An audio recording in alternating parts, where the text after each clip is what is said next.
Assalamu alaikum wa rahmatullah. Today we will learn about parts of speech in Arabic. أقسام الكلام في العربية. Parts of speech in Arabic. First of all, we know that in Arabic language, words are categorized into three main parts of speech. Noun, which means ism, verb, which is called in Arabic as fi'l, and particle, which is called in Arabic as harf. Understanding these is essential as it forms the foundation for mastering, Arabic grammar and constructing meaningful sentences. So starting from the first part of speech in Arabic, al-ism, which means the noun. Definition of noun is simple. A noun refers to a word that indicates a name, a place, a thing, or an abstract idea. And noun is independent of time. This is very important. Noun is independent of time, unlike verb. Verb is dependent of time. Examples of noun include example of person, Muhammadun, for example, Khalidun, Hamidun, or we can say Talibun, a student, Muhandisun, an engineer, Mudarrisun, a teacher. Example of place in Arabic, for example, we will say Baytun, house, Masjidun, mosque, Maktabun, office. Example of thing, for example, we can say Qalamun, which means a pen, Kitabun, which means a book. For example, we will say Najmun, a star, Hajarun, a stone, Labanun, milk. We will say, for example, Kursiyun, a chair. An abstract idea, for example, we will say Hubbun, which means love, Ilmun, which means knowledge, Ishqun, which means infatuation, and Ghadabun, which means anger. Now, there are some signs of nouns. For example, noun can have definite article. Definite article, we know articles are three, a, an, and the. A and an are called as indefinite articles, and the is called as definite article. Now, definite article in Arabic is written as al. Al means definite article. Now, the presence of definite article al indicates the noun is definite. For example, we will say kitabun, which means a book. If we will prefix al to it, definite article al to it, now it will lose its tanween, because in the previous videos we have learned that tanween at the end of the word indicates that the word is in the indefinite form. Now we have al, the definite article, so the tanween will be dropped. We will say al-kitabu, we will say al-kursiyu, we will say al-jamalu, the camel, we will say al-hisanu, the horse, al-himaru, the donkey, al-hajaru, the stone, al-labanu, the milk. So this is the role of definite article al. Now an ism can have tanween. Noun can have tanween also, which indicates that a noun is in the indefinite form. Double vowel is called as tanween. Two dhamma signs, or two fatha signs, or two kasra signs. We have learned about it in the previous videos. Dhamma, fatha, and kasra are three Arabic vowel signs. Now, example can be kitabun, a book, or qalamun, a pen, kursiyun, a chair. Now, sometimes a noun can be preceded with a preposition, or noun can follow a preposition. For example, noun can follow preposition fi. Fi means in. Ala means on. Min means from. Ila means to or towards. Bi means with or by. An means narrated by or concerned about. For example, if we have al-masjidu, the noun, it will follow a preposition, or a preposition will precede it, and the preposition will be fi, fil masjid, which means in the mosque. Now, there is another rule. When a word is preceded by a preposition, that word ends with a kasra sign. I am telling fil masjid. For example, alal kursiye, on the chair. Now, again, ala preceded al kursiyo, so it becomes alal kursiye, on the chair. Today we will learn about case endings. What are case endings? Arabic has two basic, sciences, the science of morph and syntax. Morph is called in Arabic as sarf, in which we study about morphology, how to make structures in short. And in syntax, we focus on Arabic vowel signs. And in syntax, we read about case endings. Now, nouns can take nominative case, they can be accusative, or they can be of genitive case. For example, what is nominative case, what is accusative case, and what is genitive case? Nominative case in Arabic is called as marfu'. Accusative case in Arabic is called as mansoob, and genitive case in Arabic is called as majroor. So in nominative case, where subject is there in the sentence. Subject comes in nominative case. You have to learn this. Subject comes in nominative case. So in Arabic, subject comes marfu'. Marfu' means it ends with two dhamma signs or one dhamma sign. In short, it ends with dhamma sign. Two dhamma signs if it's in indefinite form, which is called as nakira, which means indefinite. If it ends with just one dhamma sign, then it's ma'rifah. We have three case endings basically. We have nominative case, accusative case, and genitive case. Nominative case ends with dhamma vowel sign. For example, nasirun. It's called as marfu'. Yes, you just have to learn this. It's so simple. You just have to, rote learn it. And nasiran, which means it's in the accusative case or mansoob, and it will be object in the sentence. Nominative case, if a word is in the nominative case, it's definitely object in the sentence. So nasiran, it ends with, but you have to learn that mansoob or the accusative case ends with fatha sign. Nasirin, for example, nasirin, which is in the genitive case. The genitive case. Genitive case usually comes after a preposition. When a noun comes after a preposition, that noun is in the genitive case, or it's called as majroor. Majroor. When a noun follows a preposition, it comes in the genitive case. It comes majroor. It will end with kasra sign. In short, we read about case endings. There are three case endings: marfu', mansoob, majroor. Marfu' case ending ends with dhamma sign. Mansoob case ending ends with fatha sign, and majroor case ending ends with kasra sign. Now, if it's marfu', if it's ma'rifah, definite, then it will end with only one dhamma sign, or one fatha sign, or one kasra sign. Now, if it's nakira, then it will end with two dhamma signs, or two fatha signs, or two kasra signs in marfu', mansoob, and majroor, because we know that tanween at the end of the word indicates that the word is nakira. It's indefinite.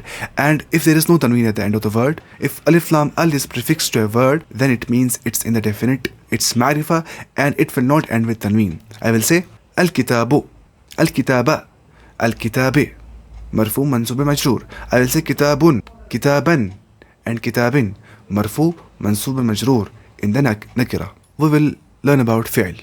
What is fi'l? It's just simple basics. I'm just covering the basics. A verb is called as al-fi'l. The verb is called in Arabic as al-fi'l. Verb is a word that indicates an action or state. An action or a state. And it's associated with specific time. It's associated with specific time. We know past, present, and future tense. Past tense in Arabic is called as fi'lu madin. Fi'lu madin. Or al-fi'l al-madi. Past tense. Which indicates completed actions that have got completed in the past. Completed actions. For example, if I have to say he wrote, I will say in Arabic kataba. Darasa, he studied. It's so simple. Jalasa, he sat. Karuma, he became noble. If I will say sami'a, he heard. If I will say fataha, he opened. If I will say dhahaba, he went. If I will say kharaja, he left or he went out. This is how it's called as al-fi'l al-madi, past tense. Now present tense or future tense, it has a combined term in Arabic which is called as mudari'. Mudari' means present and future tense. It can be present or it can be future depending on the context. Fi'l mudari' indicates ongoing or future actions. Ongoing or future actions, present or future. For example, I will say yaktubu. Yaktubu is a mudari'. Yaktubu means he writes or he is writing. Yadrusu, which means he studies, he is studying or he will study. This is called as mudari'. And we have fi'lu amr, which means imperative verb, in which there are commands or there is request. For example, I will say uktub, which means write. I will say iqra, which means read. I will say ijlis, which means sit. I will say irfa, which means raise. So this is how we have three types of verbs: fi'lu madin, fi'lu mudari'in, fi'lu amrin. Past tense, fi'lu madi. Fi'lu mudari', which means present and future tense, and fi'lu amr, which means imperative verb. You should learn one thing, and that thing is that present tense, when we talk about present tense or future tense, the mudari', we can have some sign. The mudari' can begin with one of the letters. It can begin with alif or noon or ta or ya. These are called as present tense letters. Present tense letters. For example, if I will say yaktubu, it means he is writing or he will write. Naktubu means we are writing or we will write. Taktubu means you are writing or you will write. Or it also refers to third person feminine, which means she is writing or she will write. Taktubu. Aktubu means I'm writing or I will write. And we also have, we have imperative verb. Imperative verb, which is called as fi'l amr. You must remember that most of the Arabic words are three-lettered. It's on the pattern of fa'ala. On the pattern of fa'ala. For example, kataba, he wrote. Jalasa, he sat. Sami'a, he heard. But now it can be fa'ala, it can be fa'ila, or it can be fa'ula. The fa'ala, the fa is called as fa kalima. This ayn is called as ayn kalima. And the lam is called as lam kalima. It's called as first radical, second radical, third radical. The first radical and the third radical, they are mabni, which means they are fixed, they are indeclinable, they are non-declinable. But the second radical or the ayn kalima, it's mu'arab or declinable. It can change. For example, we can have fa'ala pattern, we can have fa'ila pattern, or we can have fa'ula pattern. For example, darasa, he studied. We have fa'ala pattern here. For example, sami'a. Now we have fa'ila pattern. Sami'a, he heard. For example, we will have karuma, he became noble. Now we have fa'ula pattern. Karuma, fa'ula, he became noble. Now the third part of speech in Arabic is al-harf, which means the particle. Particles are words that convey meaning only when attached to nouns or verbs. They do not have a meaning by themselves. They are not independent. Particles are not independent in grammar. There are some types of particles. We have many particles, like we have huruful jar, which means preposition. Examples can be min, which means from, ila, to, fi, in, ala, on. For example, I will make a sentence. I will say ذهبت إلى البيت. ذهبت إلى البيت. I went to the house. ذهبت إلى البيت. Now we can have examples of huruf al-atf, which means conjunctions. For example, wa, which means and. Wa means and. For example, aw, which means or. For example, lakin, which means but. For example, I will say أكلت التفاحة. أكلت التفاحة. I ate an apple. أكلت التفاحة. والموزة, and bananas. والموزة. Now we also have particles of negation. Particles of negation. In Arabic they are called as hurufun nafi. Hurufun nafi. For example, we have la. La means no. We have lan. Lan means not for future. Will not. And lam. Lam means not for past. Did not. Example, we can make an example of it also. For example, I will say lam yaktub ad-dars. He did not write the lesson. Lam yaktub ad-dars. We also have particle of emphasis, which are called as huruf at-tawqid. Particle of emphasis. For example, we have inna. Inna means indeed. We have la. La means surely. For example, we have the example in Quran, Inna Allah ghafurun rahim. Inna Allah ghafurun. Indeed, Allah is forgiving. Verily, Allah is forgiving. Inna Allah ghafurun. So, inna means verily. There is so much importance of knowing parts of speech in Arabic, because you can make the sentences by your own, sentence construction. You can make jumlah by your own. You can make, nominal sentences, jumla ismiya. You can make verbal sentences, jumla fi'liya, by your own. We can know about grammatical rules, qawaidun nahaw. Understanding parts of speech helps us in applying the, grammar rules like i'rab, declension. And the most important thing, we get clarity and precision. Knowing the functions of words ensures accurate comprehension and expression in Arabic for us.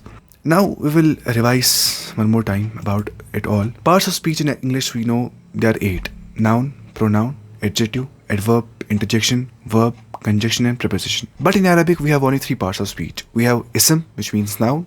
We have fi'l, which means verb. We have harf, which means particle. And noun of English, pronoun, adjective, adverb and interjection of English, it all comes in the ism or noun of Arabic. Verb comes in verb of Arabic, fi'l. And particle in English, which consists of conjunction and preposition, in Arabic it is included in harf. Harfu atf means conjunction and harfu jar means preposition. We are just dealing it in very superficial manner. We will dive deep inshallah into all these concepts inshallah in the later videos. You just have to learn these basics, and it should not bother you. You should not think it as it's very complicated and difficult, because we will deal with it inshallah from full basics in the next videos. It was just an introductory video about all the parts of speech in Arabic and how we can differentiate them. For example, English versus Arabic parts of speech, how we can know about that. Assalamu alaikum.